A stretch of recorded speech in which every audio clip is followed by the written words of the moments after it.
பொன்னணி அரணார் பங்கில் பூங்கொடி பிரம்மசக்தி நன்மணி மாயோன் தங்கை நாரணி உலகம் காத்தா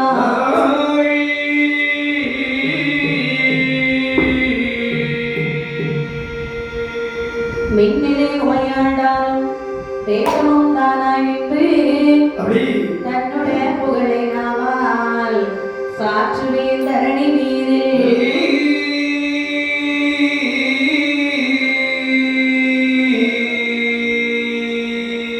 இடி இடித்தது போல் முழக்கமும் இருகையிலே கேடையும் கத்தியும் தடி எடுத்து வருகிற வேளையில் சத்துராதி தடப்புகண்டோடவோ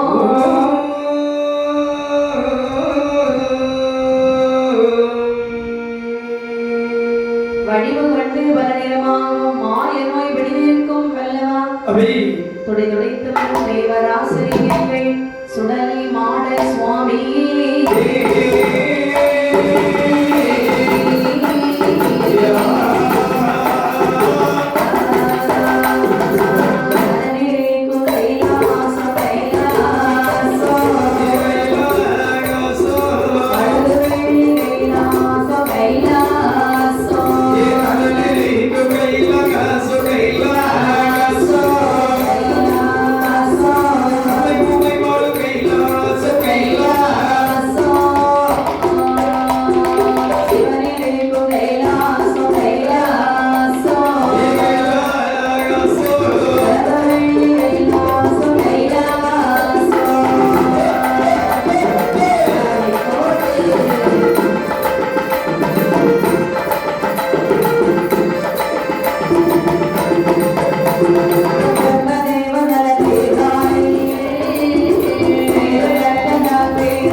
வேத விதிமுறைப்படி திருமணம் முடித்து கணக்கு என்று சொல்லி ஒரு நகரமானது அமைத்து அதற்கு ரக்காபுரம் என்று சொல்லி பேராமத்தை கொடுத்து வேதவல்லியும் இந்த நக்கமகராஜன் சீரும் சிறப்புமாகவே வாழ்ந்து வருகிறார்கள்.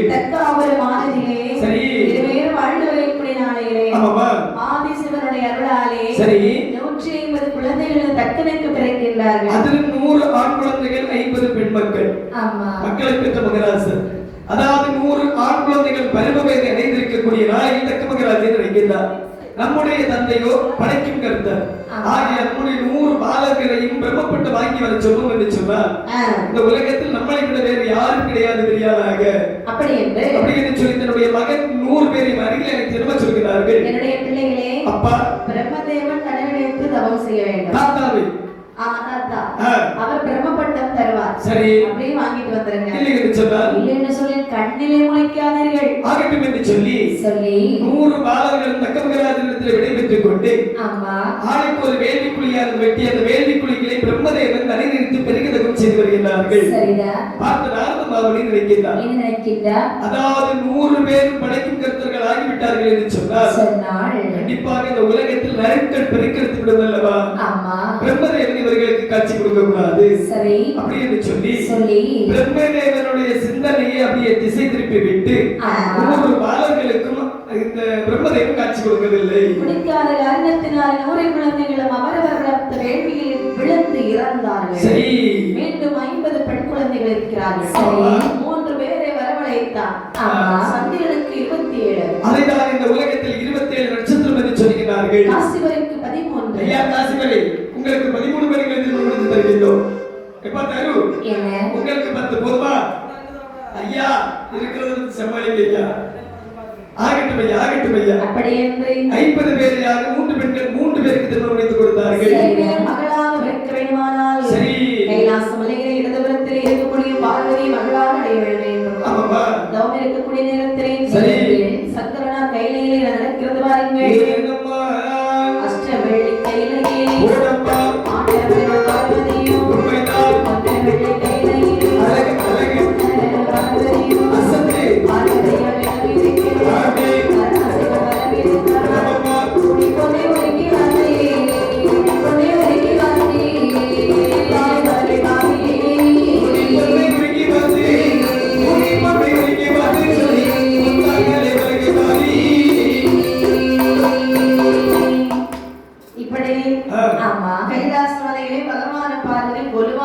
வருகிறார்கள். அரேங்கப்பா பகவான் வலதுபுறம், பார்வதி இடதுபுறம் இப்படி இருக்க கைலாச மாமலையிலே சக்தி சமையலாக குருவாக இருக்கக்கூடிய கைலாச மாமலையிலே பகவானுக்கு என்ன வேலை தெரியுமா?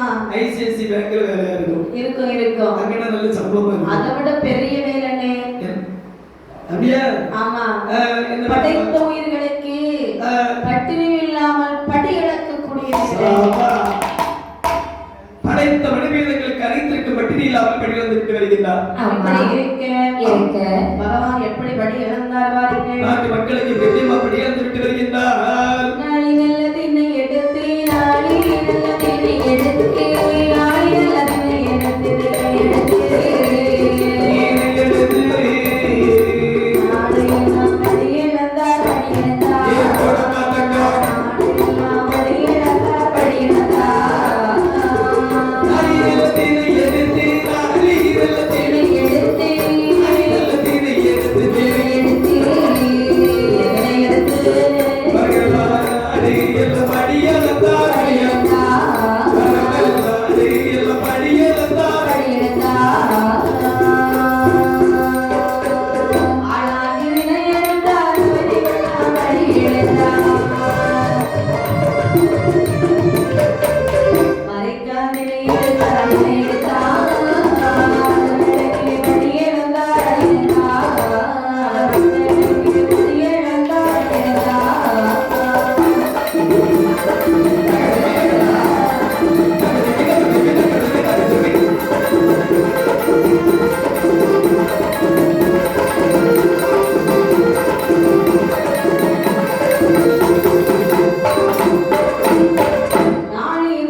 திண்ணை எடுத்து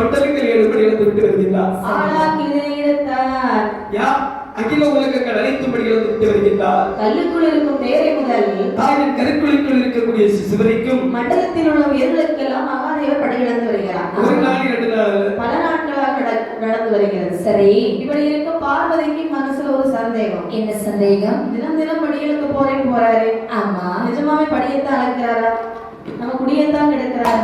இல்லைன்னு சொன்னால் படைத்த மனுபேதங்கள் அனைத்தையும் பட்டினியாக போட்டு விட்டு தான் வருகிறார். நம்ம எத்தனை நாள் கேட்டிருப்போம், சாமி என்னை கூட்டிட்டு போங்க, நானும் படி இழக்கிறேன். ஒரு நாளாவது கூட்டிட்டு போயிருப்பாரு. அப்ப இதுல ஏதோ சந்தேகம் இருக்கிறது. கண்டிப்பாக வரட்டும். இன்றைக்கு சரி, பகவானுடைய படி இழப்பை நம்ம சோதனை செய்ய வேண்டும். சோதித்தே ஆக வேண்டும் என்று சொல்லி மகனே விஸ்வதர்மா, அம்மா காட்டிலே சென்று காஞ்சிபுரம் வெட்டி கட்டுச்சுவல் உண்டு பண்ணி கொண்டு வா ஆகட்டும் என்று சொல்லி தாரகத்திலே வந்து காஞ்சிபுரம் வெட்டி கட்டுச்சுவல் உண்டு பண்ணி திருக்காணி பூட்டு போட்டு அம்மைகளை பார்வதி கையிலே கொண்டு கொடுத்தார்களா? சிவலை வாங்கிய பார்வதி அவர்கள் நினைக்கின்றார் இவ்வளவு சிறிதாக இருக்கின்றது சிவலானது. இந்த சிவலுக்குள் எந்த ஜீவனை இப்படி தடைக்கலாம் அப்படி என்று சொல்லி யானை இப்படி தடைக்கலாமா? முடியாதல்லவா?